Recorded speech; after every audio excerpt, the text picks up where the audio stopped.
Assalamualaikum warahmatullahi wabarakatuh. Bismillah, alhamdulillah, amma ba'du. Anak-anak sekalian yang Mister banggakan, alhamdulillah pada kesempatan kali ini kita bisa bertemu kembali dalam pembelajaran jarak jauh untuk bahasa Sunda. Namun untuk kesempatan kali ini Mister akan sampaikan untuk latihan bahasa Sunda di ulangan harian pertama ini ya.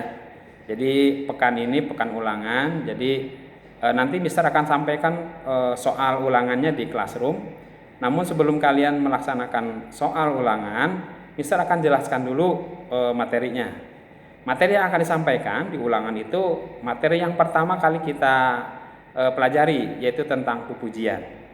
Yang harus kalian pahami pertama tentang pengertian pupujian dan juga unsur-unsurnya. Nah, sedikit Mister akan jelaskan dulu di kesempatan kali ini ya.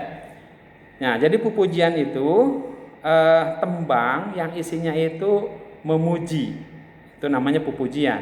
Jadi sama kayak pupu, misalkan ada lagi kawi, tapi kalau pupujian itu isinya tentang memuji atau mengagungkan. Jadi tembang atau lagu yang isinya mengagungkan, itu namanya pupujian.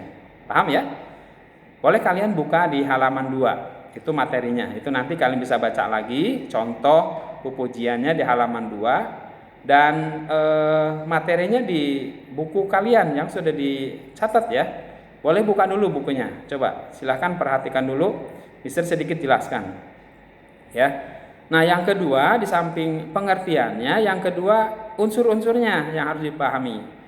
Yang pertama ada unsur pupujian itu ada unsurnya pertama judul. Nah, kayak di sini judulnya sawarga, gitu kan? Yang kedua ada pada. Pada itu bait atau alenia, ya. Di sini ada 6 bait. Pupujian sawarga itu ada 6 bait. Kemudian ada pada lisan. Kalau pada lisan itu baris. Di sini setiap bait ada 4 baris, 4 pada. Setiap pada diwangun dibentuk oleh 4 pada lisan. Jadi pada itu bait, pada lisan itu baris. Yang keempat ada engang. Engang itu suku kata. Contoh di sini bismillah. Kalau dipisahkan menurut suku katanya berarti bismillah. Nah, itu namanya engang. Ngawitanana, kayak gitu, itu namanya engang atau suku kata. Yang kelima ada guru wilangan. Guru wilangan itu jumlah suku kata di setiap barisnya. Di situ bismillah ada 3, ngawitanana. Jadi ada 8. Jadi 8 suku kata. Itu namanya guru wilangan. Yang terakhir yang keenam unsurnya ada guru lagu.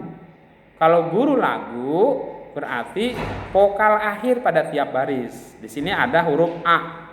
Jadi semuanya harus sama tuh, huruf A, baris kedua huruf A, baris ketiga huruf A, dan baris keempat juga huruf A. Itu namanya guru lagu. Jadi ada guru wilangan, ada guru lagu.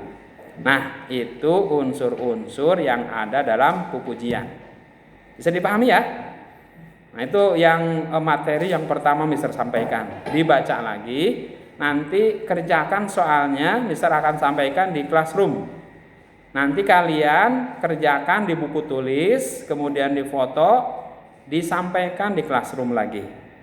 Jadi hasil kerjanya disampaikan di classroom supaya Mister nanti bisa mengkoreksi dan menilai di sana. Oke ya, bisa dipahami ya? Siap ya? Baik, terima kasih. Assalamualaikum warahmatullahi wabarakatuh.